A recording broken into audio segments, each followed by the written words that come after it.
Il-ħadd it-tajjeb, illum 15 ta' Awwissu, festa ta' Omna Marija mtella s-sema u l-20 ħadd ta' żmien ta' matul is-sena.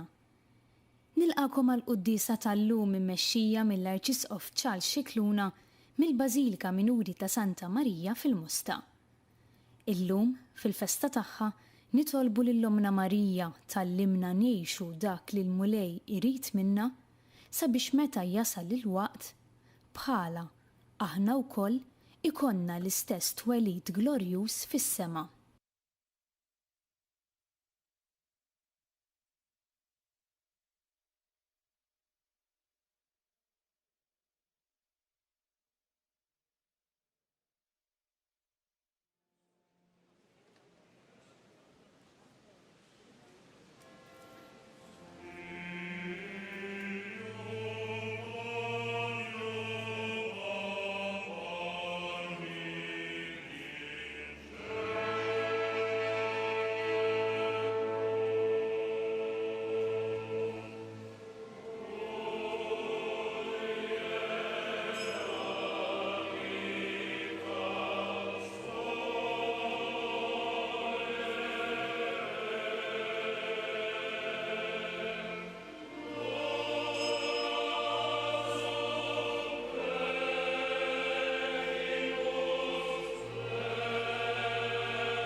L-isem tal-Missieru tal-Iben u tal-Ispirtu Santu. Amen. Il-paċi ma'kom. Ħuti jew narfu ħtijietna biex nitħejjew tajjeb ħalli niċċelebraw il-misteri qaddisa tal-mewt u l-qawmin ta' Ġesu mill-imwiet f'lejt ta' Ommu l-Għażiża lejt tal-Assunta. Nistqarr Alla li jista' kollox u lilkom ħuti li nadnibt ħafna li nisib bil-kliem bil-emin u bil-ħallejt mirijieti. Tija tiegħi bl-akbar tija tiegħi. Għalhekk nitlob lill-imqazza Marija dejjem Verġni lill-anġu l-qaddissin kollha u lilkom ħuti biex jitolbu għalija lill-mulej Alla tagħna. Għat-talb u l-merti tal-imqazza Verġni Marija Assunta, tal-Apostli San Pietru u San Pawl u tal-qaddissin kollha, Alla ħanin li jista' kollox jagħtikom żmien ta' penitenza vera li tħalli frott kotran, qalb dejjem sobiena u ħerqana għal konverżjoni u perseveranza f'kull emil tajjeb, jaħfrilkom dnubietkom u jwassalkom għal ħajja ta' dejjem.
in excelsis Deo.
nitolbu.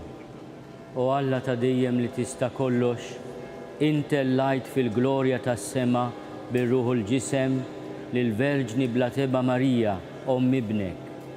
Għamel li ħsibijietna ikunu dejjem fil-ħwejjeġ tas-sema biex jistoqilna sehem magħha fil-glorja li tajta. Bibnek Ġesu Kristu Sidna li hu Alla u miegħek jgħix u jsaltan flimkien mal-Ispiritu Santu għal dejjem ta' dejjem.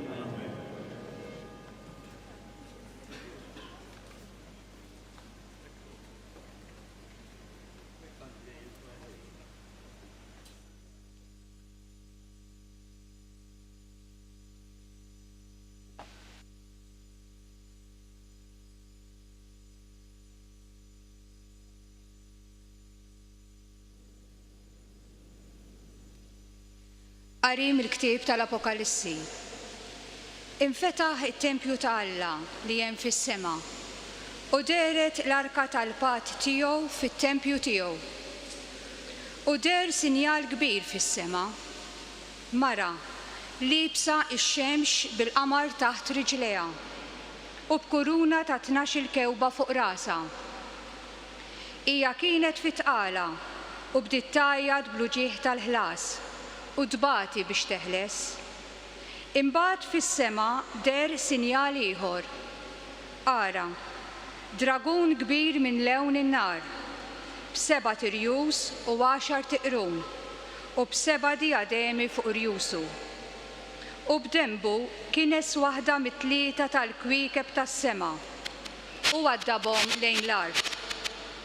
U id-dragun marqat quddiem il-mara li kienet sa tilet biex kif tilet lil-bina jibilgħu. U hi wildet iben, tifel, li kien għad irid jiraq il-ġnus b'xettru tal-ħadid. U bina ġie maħtuf għal quddiem Alla u quddiem it-tron tiegħu. U l-mara ħarbet fid-deżert u smajt leħen qawwi fis-sema jgħid: Issa ġiet is-salvazzjoni u l-qawwa u s-saltna ta' Alla tagħna u s-seta tal-Messija tiegħu. Il-kelma tal-mulej.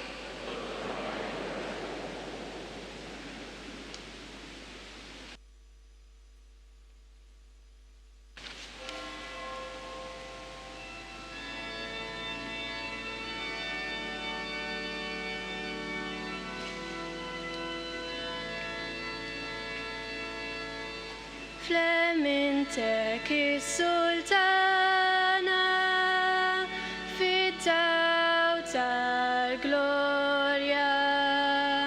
Flimkien.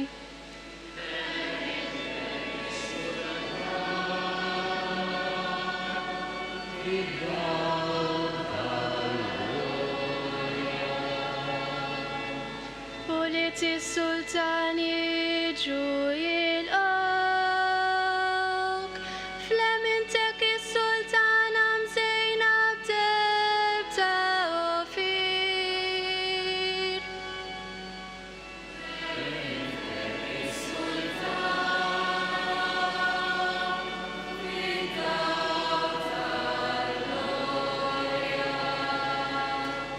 Isma binti ħares u għati widen,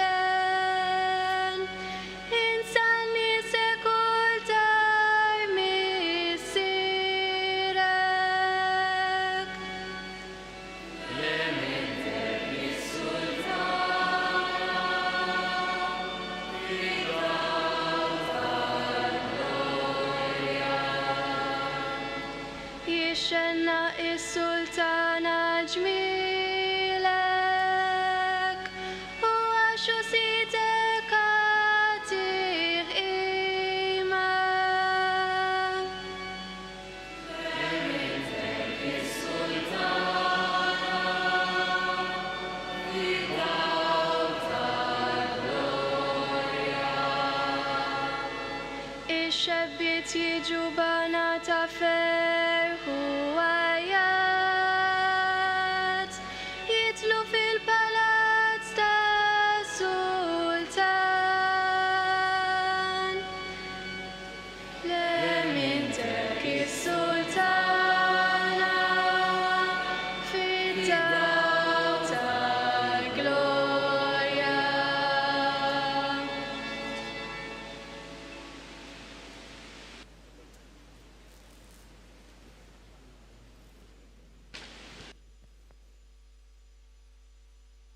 Qari mill-ewwel ittra ta' San Pawl Apostlu lill-Korintin. Ħuti, Kristu kien imqajjem tassew mill-imwiet, l-ewwel fost dawk li raqdu. Għaliex jekk permezz ta' bniedem feġġet il-mewt, bi bniedem ukoll iseħħ il-qawmien mill-imwiet. Għax bħalma l-bnedmin kollha jmutu f'Adam, hekk il-koll jiksbu l-ħajja fi Kristu. Imma kulħadd skont kif imissu. L-ewwel Kristu, wara dawk li huma ta' Kristu, meta jerġa' jiġi. Imbagħad it-tmiem, meta Kristu jerħi s-saltna f'idejn Alla l-Missier, wara li jkun qeret kull ħakma u kull seta u kull qawwa. Għax jeħtieġ li hu jsaltan sa ma jqiegħed l-edewwa kollha taħt rijlejh. L-aħħar għadu li jinqered il-mewt. Il-kelma tal-Mulej.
Evanġeli mill-Evanġelu skont San Luqa. Gloria lilek.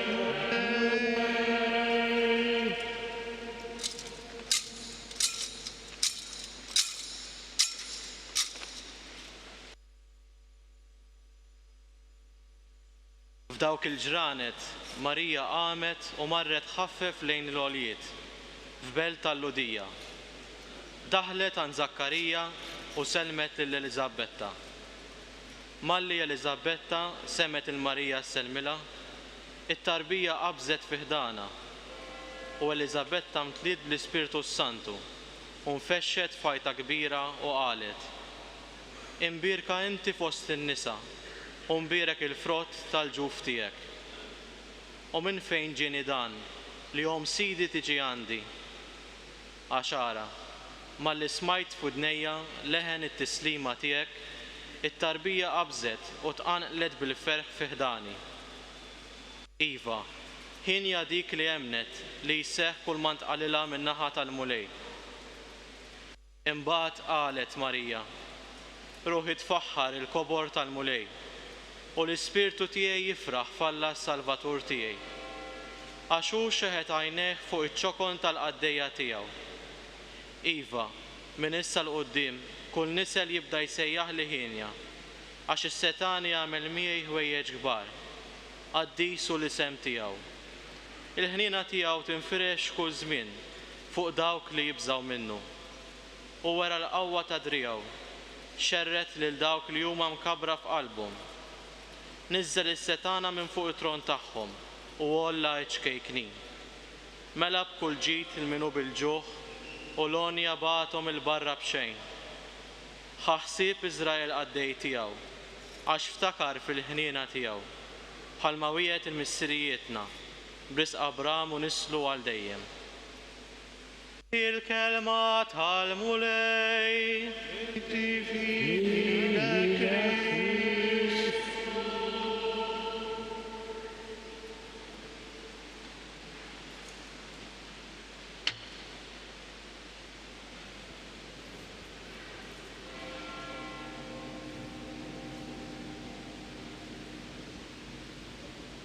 Jitaxxaq is-sultan biġmielek u int għaxu sidek għatih qima. Fl-innu sabiħ li għadna kemm smajna fl-Evanġelju minn San Luqa, ruħi tfaħħar il-kobor tal-mulej jew il-Magnificat.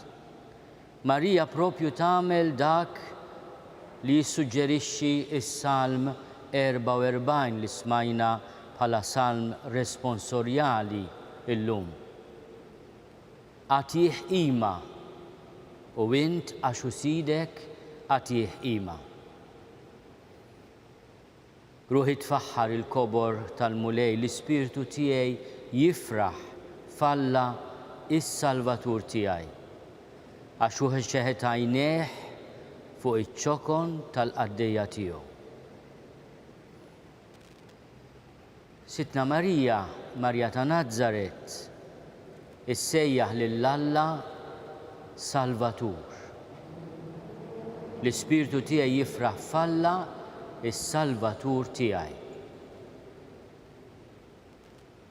Mill-eżistenza tagħha, mill-bidu tat-tnissil tagħha, il-mulej kien għal Marija ta' Nażaret, bint Anna u Ġwakkin, Salvatur b'mod partikolari ħafna.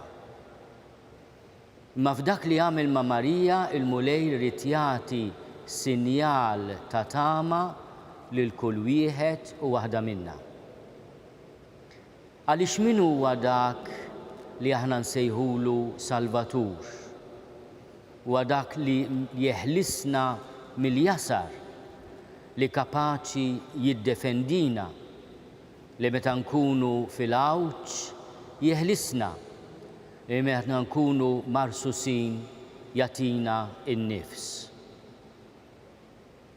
Intervjena fit-taniqa ta' mħabba ta' omma u missiera fit-tnissil tagħha biex iħarisha minn kull teba ta' dnub. U għamilha ħielsa biex meta jiġi l-mument u jipproponila li ssir ibnu imma jkollha l-ebda xkiel għalkemm libera li tgħidlu iva u iva tassew. Ma ħarisiex b'mod mirakolus fid-duluri tagħha meta tilfet il-bina u qalba maqsuma ma' San Giuseppe fit-ċitu għal 3 ijiem, meta rat lil-bina umiljat, itturufnat, iflagellat, inkoronat bix-xewk, mobbi bis-salib. Il-mulej ma kien salvatur tal-maġija għal Sitna Marija. Seħiba dan il-misteru kbir tal-libertà li tissielet mal-jasar. Għax meta aħna l-bnedmin lill-Alla ngħidulu le, min għalina nkunu qegħdin naffermaw il-libertà tagħna. Immojme nkunu qegħdin ninżlu iżjed fil-ħama tal-jasar. Sitna Marija mimlija bil-ġmiel li għalija jixxenna il-mulej għax hija kapulavur tal-ħniena tiegħu, hija waħda minna, totalment ħielsa biex fisimna tgħidlu iva. U għażilha wkoll mhux biss biex permezz tagħha jitwielet ibnu magħmul bniedem, Ġesu ta' Nażaret, imma wkoll biex jagħtina kewkba tiddi fid-dlam tal-mewt, xaq u raġġ ta' tama f'dak kollu li jġibilna ansjetà, apprensjoni u dulur. Għażilha biex tkun għalina tama ħelwa tagħna. Għaliex hi li kienet kollha sabiħa, f'qalba, fil-ħarsa ta' għajnejha, fil-kelma ta' xoftejha, fid-tbissima ta' ħaddejha, fit-tannieqa ta' idejha, f'sidira safi fil-ġuf purissimu tagħha. Il-mulej ma ridix li tara it-taħsir tal-qabar. Aħna l-koll nafu xi ġifieri it-taħsir tal-mewt. U kemm dulur iġibilna, kemm dulur iġibilna l-mewt li għalina hija firda mill-eżiż tagħna, li għalina donnu huwa post ta' dlam. Jalla Sitna Marija, kull meta ngħaddu minn dan id-dulur li ma nistgħux naħarbu minnu, tkun għalina dik il-kewkba tiddi fid-dlam, dik it-tama samma, dak id-dawl li huwa frott tal-ħniena tal-mulej. Għaliex fit-tluħ is-sema ta' ibnu fl-assunzjoni ta' Marija, f'Marija Assunta, kif tgħid hi stess il-mulej wera l-qawwa ta' drieħu. Olla iċkejknin, ftakar fil-ħniena tiegħu.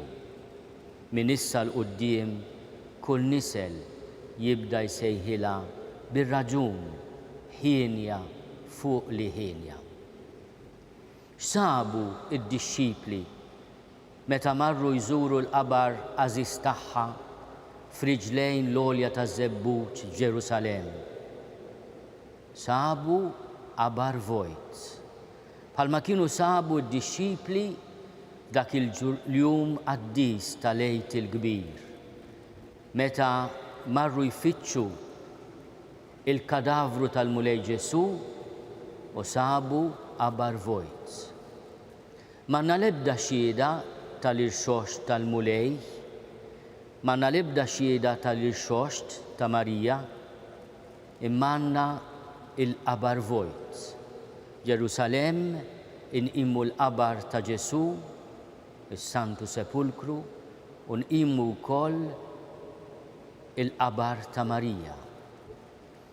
Hemm żewġ tradizzjonijiet ħelwin mal-iżjed rakkonti antiki ta' din l-esperjenza li l-Knisja kollha qiegħda tiċċelebra llum, li l-aħwa Ortodossi jiċċelebraw fit-22 ta' Awwissu. L-ewwel waħda hija li huma jħarsu lejn il-qabar vojt, id-dixxipli setgħu jipperċepixxu jħossu fwieħa qawwija li tinfet il-qalb. Marru f'post li l-esperjenza tal-limna huwa post tan-niket, post tat-taħsir, post ta' rwejjaħ mhux pjaċevoli. Imma sabu qabor vojt u riħa qawwija ta' wart u ta' ġilju, sinjal tal-ħajja, sinjal ta' bidu ġdid, sinjal ta' safa, sinjal tar-rebħa. It-tieni aspett interessanti fl-eqdem rakkonti tal-Assunta li mhimiex fil-Vanġeli huma imma kitbiet antiki ħafna li jaġnu wkoll il-ħajja u l-fidi tal-Knisja hija li x-xhieda tal-qabar vojt ta' Marija kienu grupp kbir tal-Apostli. Donnu l-Knisja kellha bżonn tkun xut lil qawmien ta' Ġesu, kienu wkoll qawmien għal ġisem tiegħu. Li Sittna Marija, l-Għażiża Ommu, kellha tkun l-ewwel frott tal-qawmien ta' bina. Illum li qegħdin niċċelebraw lejl tal-Assunta propju f'jum il-Ħadd. Il-Ħadd li fih niċċelebraw kull ġimgħa il-qawmien ta' bina mill-imwiet. Illum niċċelebraw iż-żewġ għejt, l-għejt il-kbir ta' bina Ġesu u l-parteċipazzjoni ta' Ommu ta' Sittna Marija fl-għejt ta' bina, fl-għejt tal-Assunta. Imma lina dan xi jfisser? Hemm tama lina li maħniex safja daqs il-Verġni Marija, li konna mhux imħarsa mid-dnub, imma meħlusa mid-dnub bid-demm għażiż ta' bina. Li aħna inħarsu leha u niftakru li għażilha bħala omna għax għażilna bħala ulieda, mara, hawn u ibnek, hawn hi ommok. Għalina l-għejt tal-Assunta huwa ċertezza li meta jasal il-mument aħna wkoll nissejħu biex inkunu fil-leminija tas-Sultan imżejna bid-dija. Inkunu mimlija bid-dija tal-glorja li tiddi fil-wiċċ ta' Kristu. Aħna bir-raġun insellmulek o Marija, Sultana tagħna. Għaliex dan il-jum aħna l-Maltin sa mill-eqdem żminijiet u jiġdu tant knejjes id-dedikati lil dan il-misteru kbir ta' mħabba u taħnina sa mill-eqdem żminijiet. Ħassejnik ribtana, fiċ-ċokon tagħna. Meta aħna nisimgħuka Marija tajt għaliex ħares lejn iċ-ċokon tal-qaddejja tiegħu, aħna nifhmuk għax aħna wkoll ċkejknin, aħna wkoll żgħar. Imma minn dejjem tallimna nittamaw fik. Fik ittamaw missirijietna u inti ħlistom. U mhux biss l-esperjenza tal-konvoj ta' Santa Marija li hija esperjenza reċenti tas-seklu li għadda, mhux biss il-ħelsien ta' din ir-rotunda llum Bażilika Minuri mill-qilla tal-għadu, imma wkoll il-poplu Malti minn dejjem dar lej Sittna Marija bħala patruna ta' Malta, ta' Għawdex, tal-Gżejjer Maltin, bħala dik li tħares fuqna, tkenninna u tressaqna lej Ġesu. O Marija, aħna blajnejn tal-fidi xhieda tar-rebħa li rid jagħtik il-mulej fuq il-mewt. Mhux ħares lejn il-ġmiel tiegħek, imma int kapolavur tal-ħniena tiegħu. Aħna wkoll niddependu ħafna mill-ħnina tal-mulej. Aħna li mingħajr mistħija ta' xejn imma b'soba nistqarru fil-bidu ta' kull quddiesa li aħna midinbin għandna bżonn l-għajnuna, l-interċessjoni, l-eżempju tiegħek.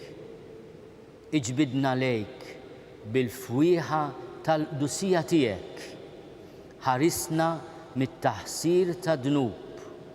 U meta notru u nolfqu taħt il-pis ta' dnubit tagħna, ejja ħares lejna dawk l-għajnejn tal-ħniena u itlob lill-ibnek l-Aziz iħenna lina. Slim għalik Sultana, tal-ħniena, ħajja, ħlewwa, tama tagħna, slim għalik. Viva Marija imtella s-sema.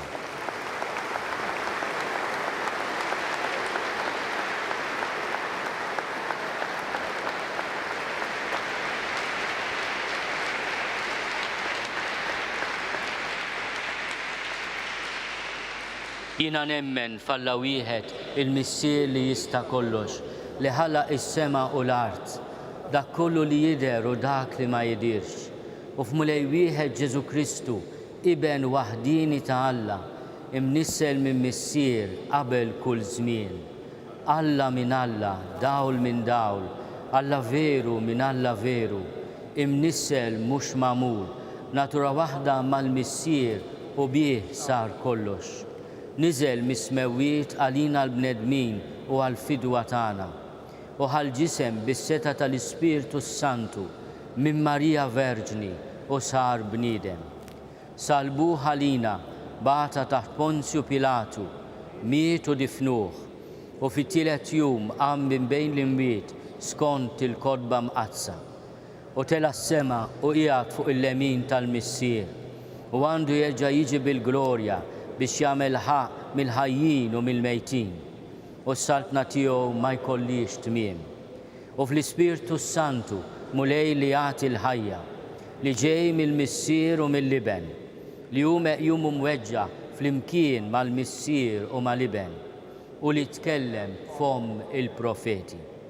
U fi knisja waħda qaddisa kattolika apostolika nistqar ma' mudija waħda għal maħfra ta' dnubiet u nistenna l-qawma mill-imwiet u l-ħajja ta' żmien li ġej għamlu. Illum il-Verġni Marija ġiet imtella s-sema rebbieħa ma' Kristu għal dejjem. Nitolbu l-Alla lek u ngħidulu tidħol għalina quddiemek mulej il-Verġni Marija. Tidħol għalina quddiemek mulej il-Verġni Marija.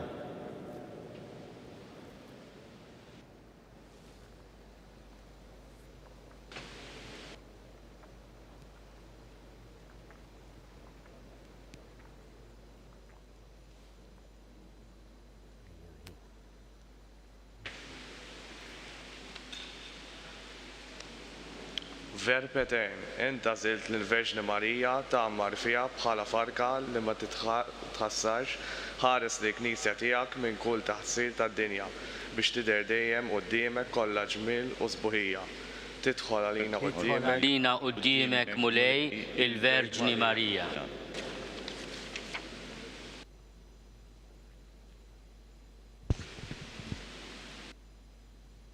Salvatur tad-dinja, int żejjint lill-Verġni Marija bil-kuruna ta' Sultana tas-sema, għamel l-ħutna mejtin jidħlu għal dejjem fil-għena tas-saltna tiegħek mal-qtajja tal-qaddisin. Tidħol għalina quddiemek mulej il-Verġni Marija.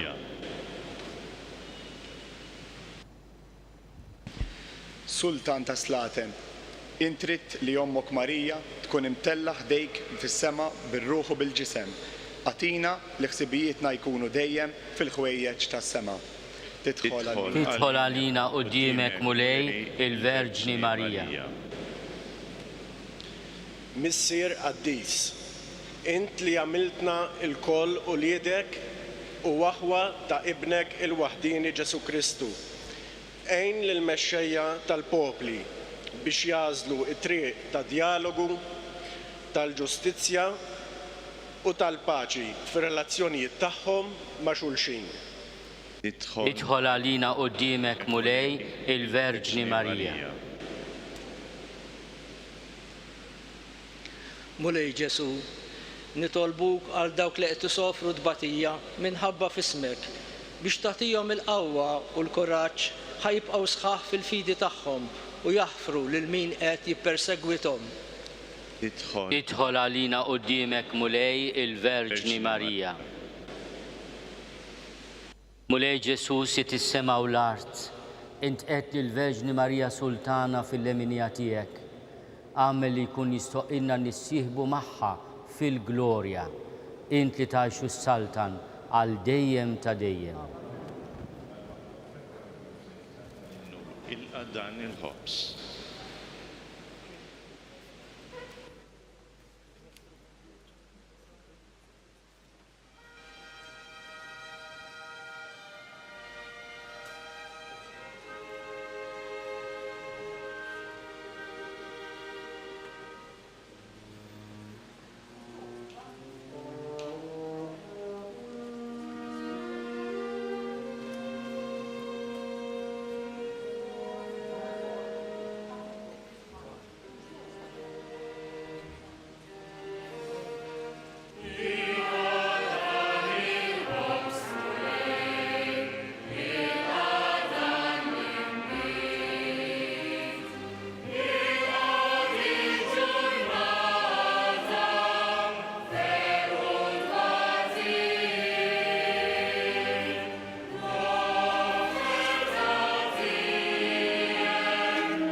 Itolbu ħuti biex is-sagrifiċċju tiegħi u tagħkom ikun joġob lill-Alla l-Missier li jista' kollox.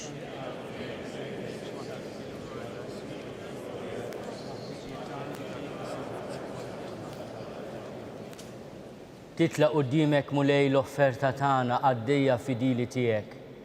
Għamel lil Verġni Mqazza Marija mtella fis-sema tidħol għalina quddiemek bit-talb tagħha biex qlubna jitkebsu bin-nar ta' mħabbtek u dejjem jixtiequk.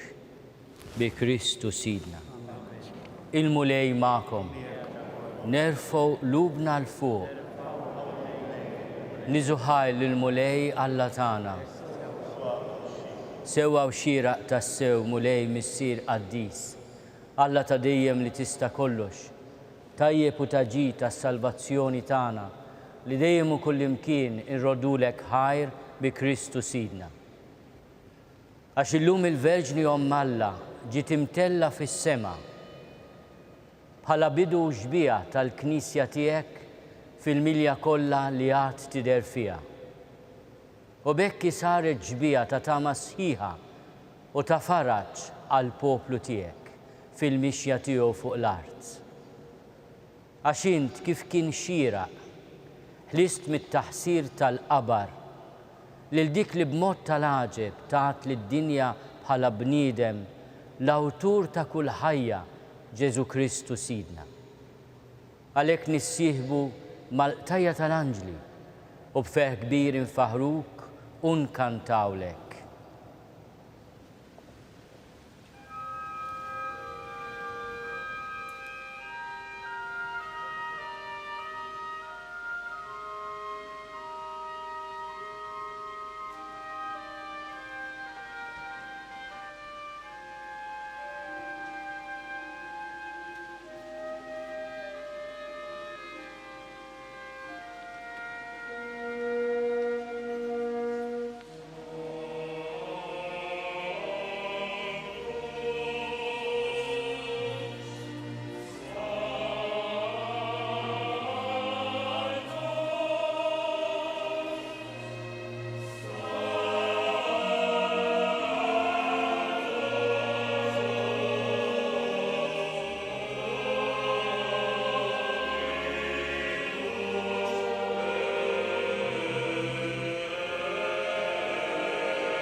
Qaddis tas-sew int mulej, inti lajn ta' kull qdusija.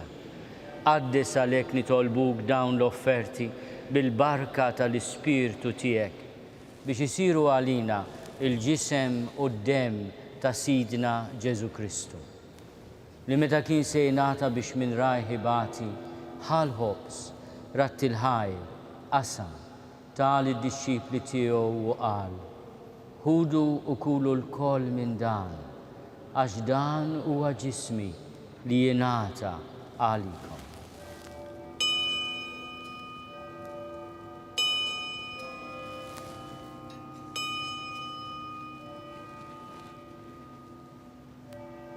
Hekk ukoll wara li klaħa l-kalċi reġa' ratti l-ħajr tal id-disċipli tiegħu u qal: ħudu u ixorbu minnu l-koll, għax dan huwa l-kalċi ta' demmi tal-patt il-ġdid li jibqa' għal dejjem. Id-dem li jxerret għalikom u għall-bnedmin kollha għal maħfra ta' dnubiet. Għamlu dan tifkira tiegħi.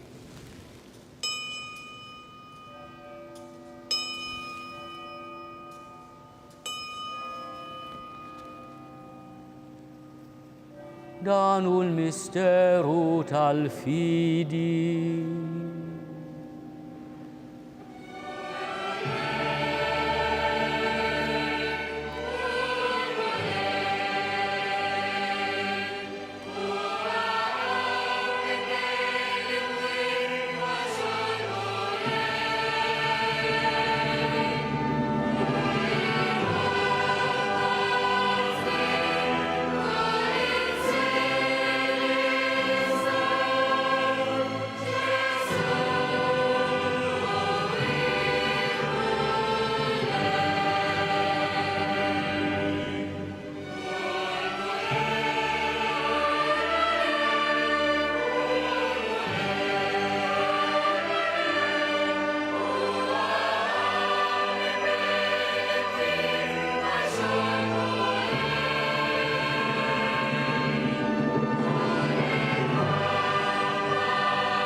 Għalhekk aħna u nagħmlu dan tifkira tal-mewt u l-qawmien ta' Sidna Ġesu Kristu. Nofrulek mulej il-ħobs tal-ħajja u l-kalċi tas-salvazzjoni. U nrodulek ħajra xogħġbok tilqana hawn quddiemek biex naqduk. U biċ-ċokontana nitolbu li l-Ispirtu Santu jaqadna f'ġisem wieħed lilna li nieħdu sehem mill-ġisem u d-dem ta' Kristu. Ftakar mulej fil-Knisja tiegħek imxerda mad-dinja kollha. Wettaqa fl-imħabba fl-imkien mal-Papa Franġisku. Miegħi għaddej tiegħek mingħajr ma jistħoqli. Mal-Isqof Joseph li qed jgħinni, mal-Isqof Anton u mal-Ministri tiegħek kollha. Ftakar ukoll fħutna li raqdu bit-tama tal-qawmien. Ftakar fil-mejtin kollha. Daħalhom quddiemek fid-dawl tas-sebħ tiegħek. Ħenna lina l-koll nitolbuk. Għati lilna wkoll il-wirt tal-ħajja ta' dejjem. Flimkien mal-Verġni Mqazza Ommalla Marija Assunta. Mar-raġel tagħha San Ġusepp, mal-Apostlu u l-Qaddisin kollha li jgħixu fil-ħbiberja tiegħek sa mill-bidu tad-dinja. Għamel li magħhom infaħruk u nsebħuk Ġesu Kristu ibnek. Bi Kristu ma' Kristu fi Kristu, jingħata lilek Alla missier li tista' kollox, flimkien mal-Ispirtu Santu, kull ġieħu glorja għal dejjem ta' dejjem.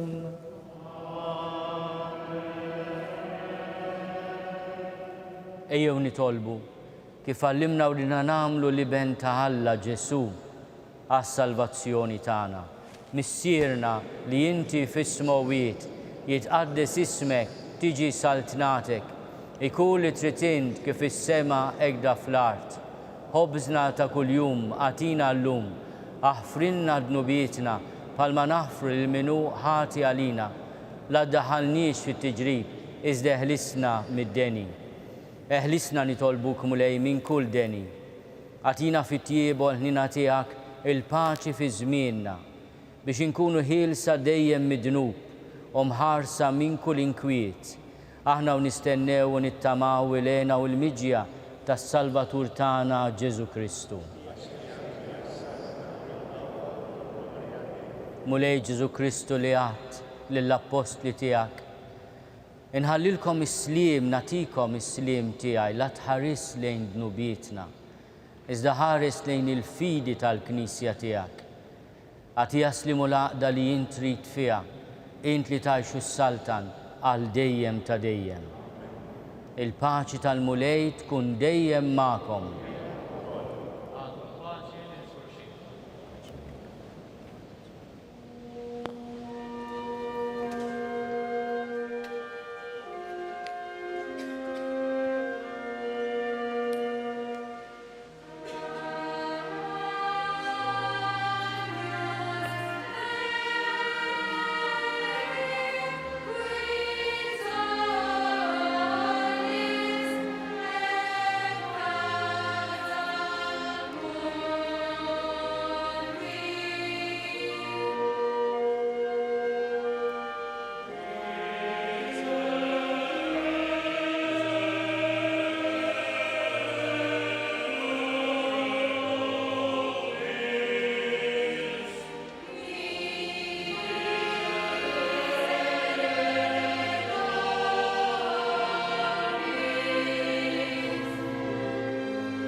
Dan hu l-ħaruf tal-Alla, dan hu li jneħħi d-nubiet tad-dinja, ħennin dawk li huma mistiedna għall-ikla tal-ħaruf. Mulej ma jistoqlix li tidħol taħt is-saqaf tiegħi, iżda jgħid biss kelma waħda u ruħi tkun infejqa.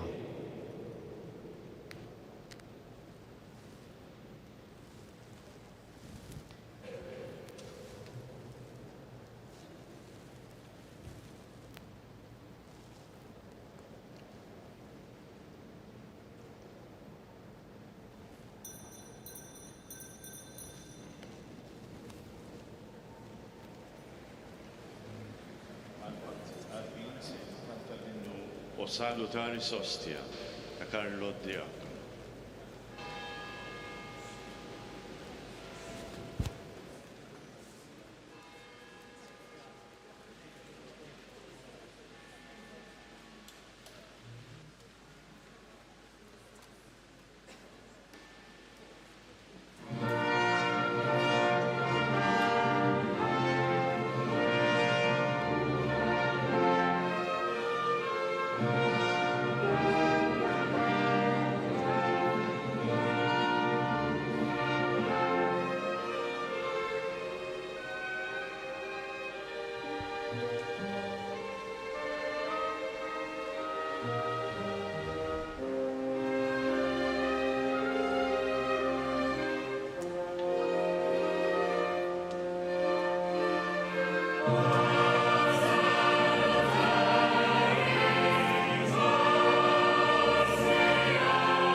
Flimkien ngħidu it-talba għat-qarbina tax-xewqa.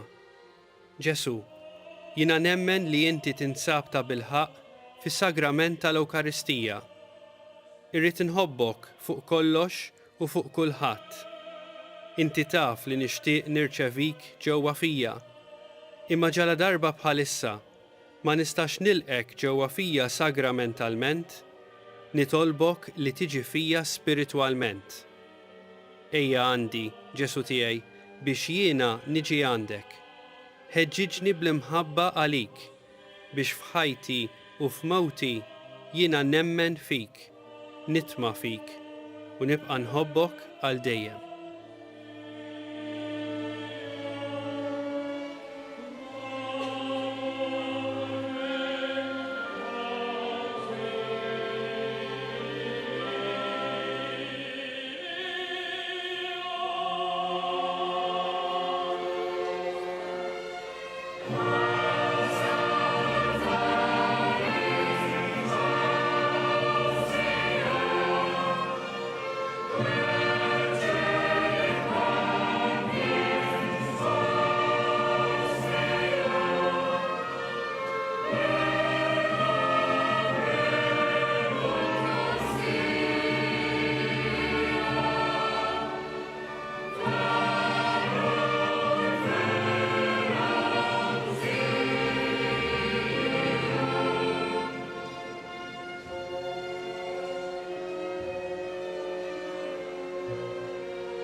Nitolbu.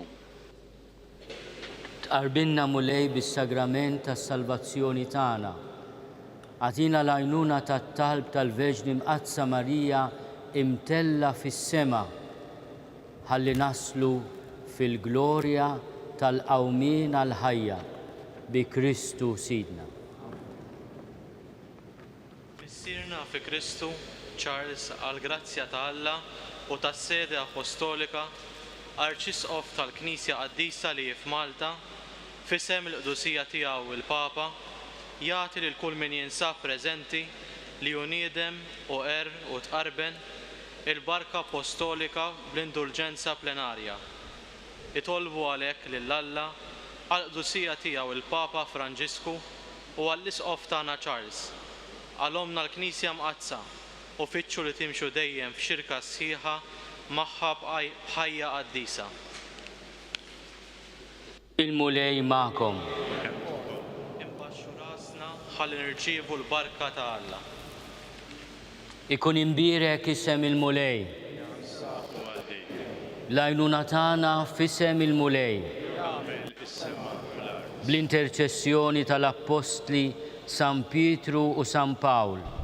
Iberikkom Alla li jista' kollox, il-Missier u l-Iben u l-Ispirtu Santu.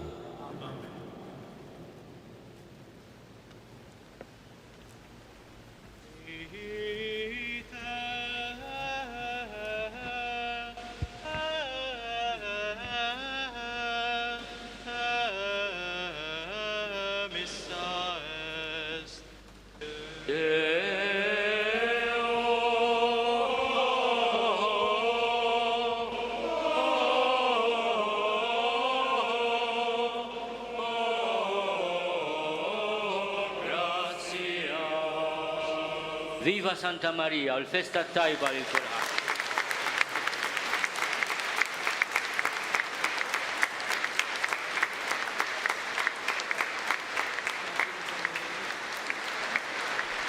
Fisem il-parroċċa tal-Mosta nixtieq nirringrazzjak Eċċellenzek illi kont fostna kaldina l-festa. Festa dis-sena qiegħda f'kuntest ukoll ta' anniversarju importanti minn hawn ftit ġimgħa oħra se niċċelebra 150 sena mill-konsagrazzjoni ta' dan it-tempju. Fil-fatt il-kwintiċina wkoll għamilna preparazzjoni proprju għal dan biex illejla min jixtieq anke jagħmel konsagrazzjoni lil Alla permezz ta' Marija. Hekk aħna nirringrazzjawk anke li kont fostna nweduk it-talb tagħna. Grazzi.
Naslu fit-tmiem il-quddisa tal-lum il-ħadd fil-festa ta' Santa Marija. Qabel intemmu din ix-xandira mill-Bażilika tal-Musta, infakkarkom li kull min jixtieq jgħin lill-Arċidjoċesi ta' Malta biex tkompli tajn lil persuni u l-familji fil-bżonn, jista' jagħti donazzjoni billi jidħol fuq il-website knisja.mt/donazzjonijiet. Il-Knisja tkompli tappella biex il-koll nosservaw b'attenzjoni l-miżuri għal ħarsien tas-saħħa.